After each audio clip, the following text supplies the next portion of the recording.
नमस्कार दोस्तों, कैसे हैं आप सब। आप सभी का स्वागत है आपके अपने YouTube चैनल पर। और आज की हमारी कहानी शुरू करने से पहले जो भी चैनल पर पहली बार आए हैं या जिसने भी अभी तक चैनल को सब्सक्राइब नहीं किया है तो जल्दी से जाकर चैनल को सब्सक्राइब करें और घंटी का बटन दबाकर ऑल का आइकन जरूर प्रेस कर लें ताकि हमारी कहानियों की नोटिफिकेशन आप तक सबसे पहले पहुँचती रहे और आप हमारी कहानियों का आनंद उठाते रहें। तो दोस्तों, अगर आपको हमारी कहानियाँ अच्छी लगती हैं, लाइक शेयर और कमेंट्स करना ना भूलें ताकि हमारा भी हौसला बढ़ता रहे और हम आपके लिए ऐसी ही नई नई कहानियाँ लेकर आते रहें। तो चलिए शुरू करते हैं आज की एक और बेहतरीन कहानी। रोहित और दीप्ति की शादी को 2 साल हो गए थे। दोनों बेहद खुश थे। अभी वे नई शादी की खुमारी से उभर ही रहे थे कि रोहित को कैलिफोर्निया की नई एक कंपनी में 5 सालों के लिए नियुक्ति मिल गई। दोनों ने खुशी खुशी इस बदलाव को स्वीकार कर लिया और फिर कैलिफोर्निया पहुंच गए। दीप्ति को शुरू में बहुत अच्छा लगा, सब काम अपने आप करना, फिर तीसरे का आसपास ना होना। सुबह उठकर चाय के साथ ही वह नाश्ता और लंच बना लेती। फिर जैसे ही रोहित दफ्तर जाता वह बर्तन साफ कर लेती, बिस्तर ठीक करके नहा धो लेती। इसके बाद सारा दिन अपना अकेले बाजार जाना और पार्क के चक्कर लगाना, यही उसका नियम था। अब वह पैंट शर्ट और स्लीवलेस कमीज पहनती तो अपनी तस्वीरें फेसबुक पर जरूर डालती और पूरा दिन फेसबुक पर चेक करती रहती कि किसने उसे लाइक या कमेंट किया। 100-200 लाइक देखकर अपने जीवन के इस आधुनिक बदलाव से निहाल हो उठती। मगर यह जिंदगी भी चंद दिनों तक ही मज़ेदार लगती। कुछ ही दिनों में यही रूटीन वाली जिंदगी उबाऊ हो जाती, क्योंकि इसमें हासिल करने को कुछ नहीं होता। दीप्ति के साथ भी ऐसा ही हुआ। फिर उसने कुछ देसी लोगों से भी दोस्ती कर ली। अब भारतीय तो हर जगह होते हैं और फिर इस अपरिचित वातावरण में परिचय की गांठ लगाना कौन सी बड़ी बात थी। घर के आसपास टहलते हुए ही काफ़ी लोग मिल जाते हैं। दीप्ति ने उन्हीं लोगों के साथ मॉल जाना, घूमना फिरना शुरू कर दिया। यूट्यूब देखकर कुछ नए व्यंजन बनाकर वह अपने दिन काटने लगी। लेकिन जैसे जैसे रोहित अपने काम में व्यस्त होता गया वैसे वैसे दीप्ति का सूनापन भी बढ़ता गया। उसे अब भारत की बहुत याद आने लगी। वह परिवार के साथ रहने का सुख याद करके और भी अकेला महसूस करने लगी।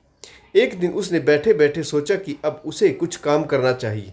काम करने का उसे परमिट मिला हुआ था, अतः कई जगह आवेदन कर दिया। राजनीति शास्त्र में एमए की डिग्री लिए हुए दीप्ति कई जगह भटकी, ऑनलाइन भी आवेदन किया, लेकिन कहीं से भी कोई जवाब नहीं आया। उसकी बेचैनी बहुत बढ़ने लगी। वह किसी दफ्तर में डाटा एंट्री का काम करने को भी तैयार थी, लेकिन काम का कोई अनुभव न होने के कारण कहीं काम नहीं बना। एक दिन पास की ग्रोसरी में शॉपिंग करते हुए उसने देखा कि बेकरी में एक जगह खाली। उसने वहीं खड़े खड़े आवेदन कर दिया। 2 दिन बाद उसका इंटरव्यू हुआ। इंग्लिश उसकी बहुत अच्छी नहीं थी, बस काम चलाऊ थी, लेकिन उसका इंटरव्यू ठीक ठाक हुआ क्योंकि उसमें बोलना कम और सुनना अधिक था। बेकरी के मैनेजर ने कहा, तुम यहाँ काम कर सकती हो, लेकिन बेकरी में काम करने के लिए नाक की लौंग और मंगलसूत्र उतारना पड़ेगा, क्योंकि साफ सफाई के नज़रिए से यह बहुत ज़रूरी है। दीप्ति को यह बहुत नागवार लगा। उसने सोचा कि अगर ये लोग दूसरों की संस्कृति और भावनाओं का ख्याल करते तो वह ऐसा न कहता। क्या मेरे मंगलसूत्र और लौंग में गंध भरा हुआ है जो उड़कर इनके खाने में चला जाएगा? फिर खुद को नियंत्रित करते हुए उसने कहा, वह सोच कर बताएगी। रोहित से पूछा तो उसने कहा, जो तुम ठीक समझो करो, मुझे कोई आपत्ति नहीं, बस शाम को मेरे आने से पहले घर वापस आ जाया करना। दीप्ति ने वहाँ नौकरी शुरू कर दी। नाक की लौंग तो उसने बहुत पीड़ा के साथ उतार दी। अभी शादी के कुछ दिन पहले ही उसने नाक छिदवाई थी और बड़ी मुश्किल से वह लौंग नाक में फिट हुई थी, लेकिन मंगलसूत्र नहीं उतार पाई। इसीलिए कमीज के बटन गले तक बंद करके रखती ताकि वह दिखे ना। पहले दिन वह बहुत खुशी खुशी बेकरी पर गई। वहां जाकर उसने बेकरी का एप्रन पहन लिया। मैनेजर ने पूछा, क्या पहले कहीं काम किया है? नहीं, लेकिन मैं कोई भी काम कर सकती हूँ। मैनेजर ने हंसते हुए कहा, ठीक है, अभी सिर्फ देखो और काम समझो, कुछ दिन सिर्फ बर्तन ही धो। दीप्ति ने देखा बड़ी बड़ी ट्रे धोने के लिए रखी थी।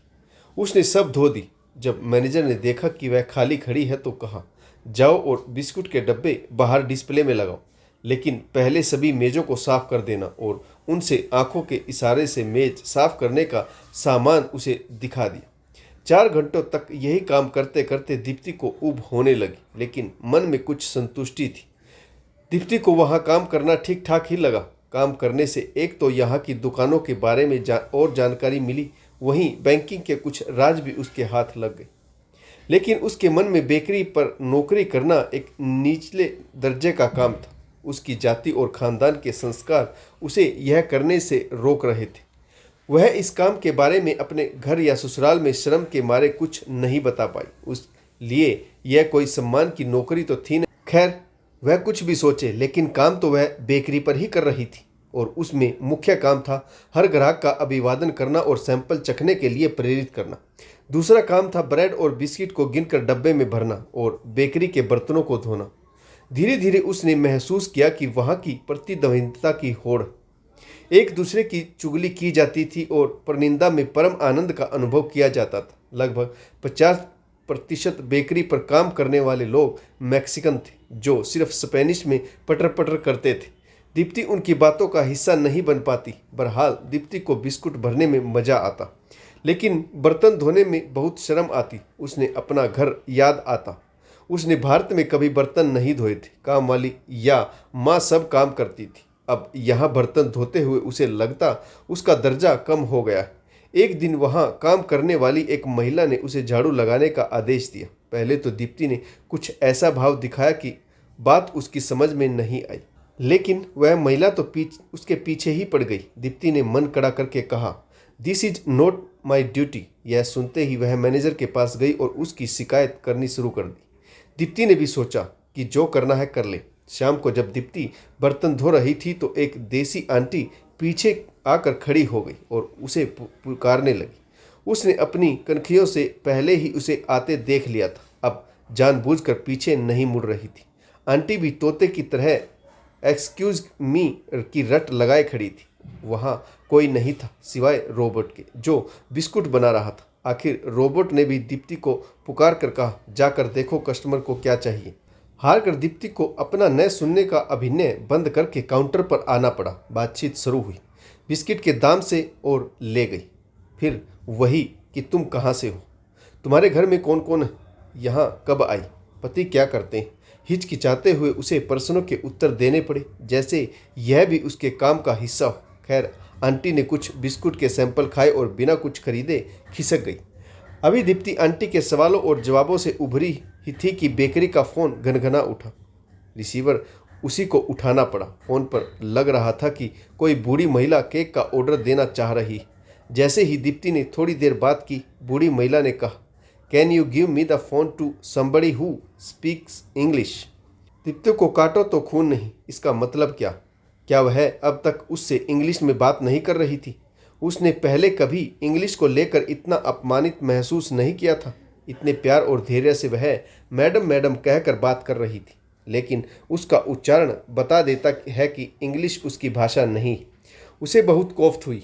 उसने रोबोट को बुलाया और रिसीवर उसके हवाले कर दिया और कहा, I will not work here any more. इसके बाद दंदनाती हुई वह अपना बेकरी का एप्रन उतार कर समय से पहले ही बेकरी से बाहर निकल आई। अगर वह न जाती तो उसकी आंखों के आंसू वही छलछला पड़ते। घर जाकर दीप्ति खूब रोई। पति के सामने अपना गुमार निकाला। पति ने प्यार से उसके सिर पर हाथ फेरते हुए कहा, बस इतने में ही डर गई। अरे, अपनी भाषा का हम ही आदर नहीं करते, लेकिन अन्य लोग तो अपनी भाषा ही पसंद करते हैं, और वह भी सही उच्चारण के साथ।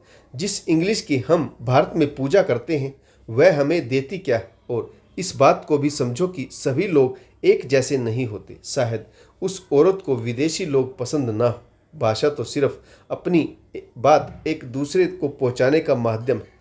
तुमने कोशिश की, तुम इतना निराश मत हो, ये सब तो विदेश में होता ही रहता है। रोहित की बातों का दीप्ति पर असर यह हुआ कि अगले दिन वह समय पर अपने एप्रन पहनकर बेकरी के काम में लग गई, जैसे कुछ हुआ ही ना हो। किसी ने भी उससे सवाल जवाब नहीं किया। अब उसे लगा कि वह किसी से नहीं डरती। अपने अहंग को दरकिनार कर उसने नए सिरे से काम शुरू कर दिया। उसने अपने काम को पूरे दिल से अपना लिया।